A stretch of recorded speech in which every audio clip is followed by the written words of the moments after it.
Hello and welcome to the Drive-Thru. I'm Paul, I'm Dave. and this week we're discussing Episode 3, Let the Games Begin.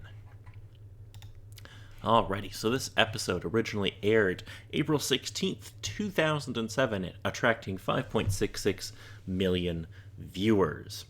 Now, Dave, I have some very important questions for you to set up the time period. Number one movie in America this week. Well, then.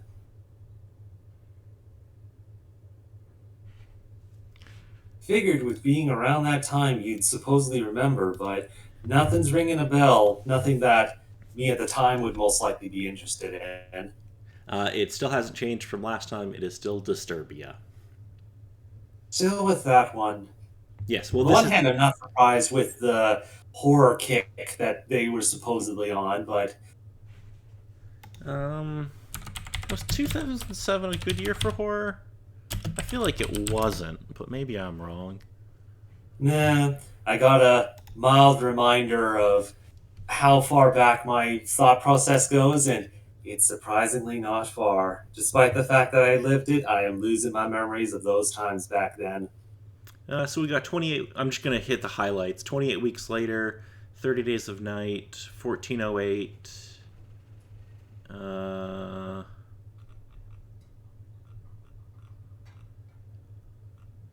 um, there's not a lot that's really jumping out to me, but maybe it's just not.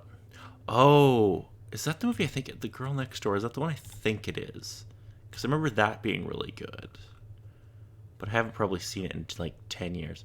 We got we got Hostel 2 and The Hills Have Eyes 2.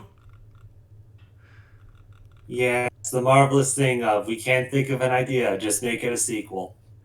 Oh, Paranormal Activity. Hmm. That was a big one. Yes, with that around that time. Oh, Though, I also mostly we got remember. Wreck. Wreck was a great movie. I'm fuzzy on that one. I doubt you would have ever seen Wreck. It was a Spanish found footage horror movie.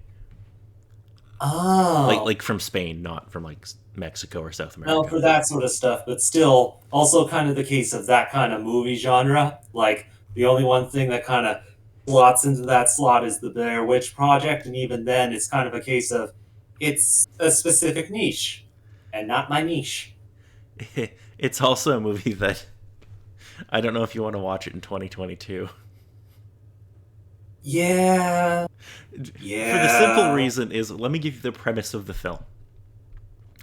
The film follows a reporter and her cameraman as they accompany a group of firefighters to an emergency call at an apartment building. The situation quickly escalates after an infection begins spreading inside, with the building being sealed up and all occupants ordered to follow a strict quarantine. yeah. Sound a little What familiar? else is true? Yeah. Not as bad as the particular thing I went hunting or found while I was surfing the web, but that's another story that doesn't need to be heard here.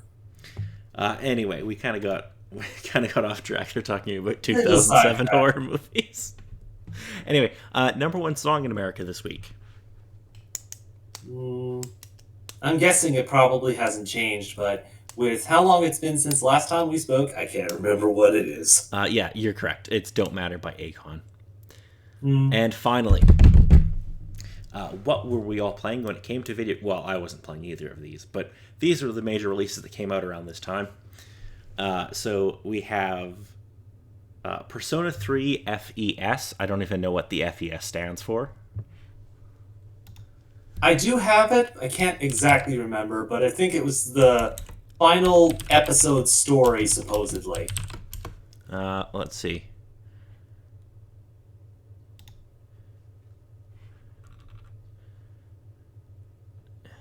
Sure. All in. The term "fest" stems from the word "festival." Apparently, I don't know. That's according to Eh. some fucking nerd wiki. Hmm. And the other big release at the time was Pokemon Diamond and Pearl. Yeah, I can remember that. I think I bought one of them, but I don't remember which. Most likely the one. It's actually one of the particular ones that I can specifically remember actually playing with other people. Uh, oh, I think it was Diamond. I think that's the one I bought, but maybe I'm wrong. Hmm. I don't really remember. Yeah. Well, with me still having one of my old copies of it, oh god, it's so slow. If you thought any of the old Pokemon games move slowly, they're cheetahs in comparison to this thing. I understand the need to update to certain things, but they could have either fixed some things to make sure that it ran at a decent speed because it was glacial. Alrighty. Well, let's get into the. Excuse me. Let's get into the plot for this episode. Yes. So, Alex gets separated from Karina when he is, in air quotes here, arrested for a bank robbery slash murder in Kentucky. That he, well, John and Violet try to keep their participation secret from her mother. It's like, yes, don't worry, Barbara. Me and Violet are just in a secret underground illegal road race. No, it can't be dangerous. Wendy gets a new partner, and Winston attracts some unwanted attention by getting picked up by a bounty hunter. Yeah. Yeah. So Alex gets picked up by this cop in air quotes because this is a person working for the like race people, and they want to bring back the real Alex Tully. We find out who worked with a gang who was doing some bank robberies, and he was their like getaway driver, and he basically like they kind of break him, and then they give him a new car. He does get a much nicer car out of the deal. I will admit that. Very much true. And marvelous case of it turned out to be his car. Yes, I love that little touch. The guy's like, "It's absolutely your car." And he pulls a knife out of the secret compartment. Yeah, that's. It's like, oh, well, I guess you did. Now, where's my partner? And for those of you keeping track at home, he went from a 1972 Ford F100 to a 72 Dodge Challenger. Yeah, that didn't exactly last too long. Started the episode on the side of the road, not running. Yes, yeah. What else happens in this episode? Yeah, so John and Violet are trying to keep their participation in the race a secret from her mother, and she teaches John how to lie, which is quite funny. Yeah, so very true. And he uses it very well on the person I suppose you'd expect, but also not really expect with how the scene plays out. Yeah, no, so she thinks that he's like lying to her mother, but he's actually like talking to his doctor. I'm assuming an oncologist because he has cancer. Yeah. Yeah. I do love the moment where they're like driving, and she's like, "You remember that time when I told you that like my friend got dumped and the guy gave her an STD and we had to go to some like celibacy thing?" Yeah, all that sort of stuff. It's like, so wait, good. didn't you bring back documents from that sort of thing? That's in the details. It's all in the details. It's so good. It's so good. And Winston gets picked up for some crime. He's jumped. He's not following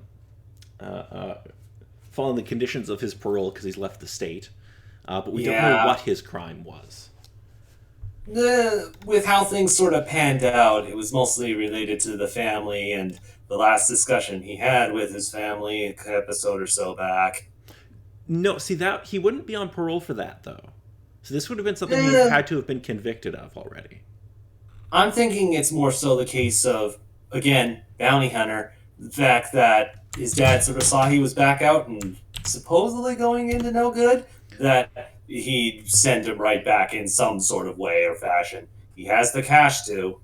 He does, but I do think they reveal in a later episode what the crime he committed was.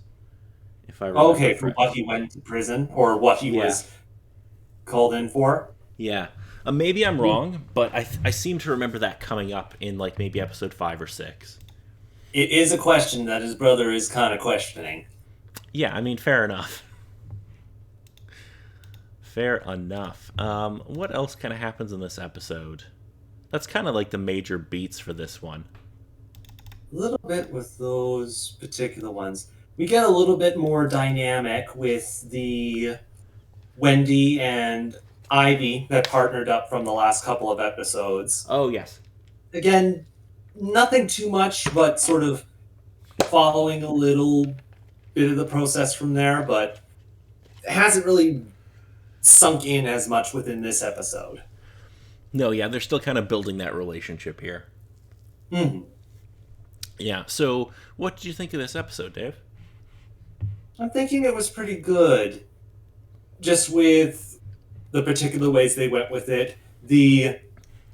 I guess in my case, I sort of go in. Uh, I'm not exactly sure of the word, but naive of most of those particular situations, being like, "Oh man, the cops! What is he supposedly doing? Bringing up all of this stuff to either stop him or that sort of case." First, thinking it's someone trying to either take him out of the race or turn him in some sort of way off of it, where in reality it's someone on his side trying to coerce him more to what they want.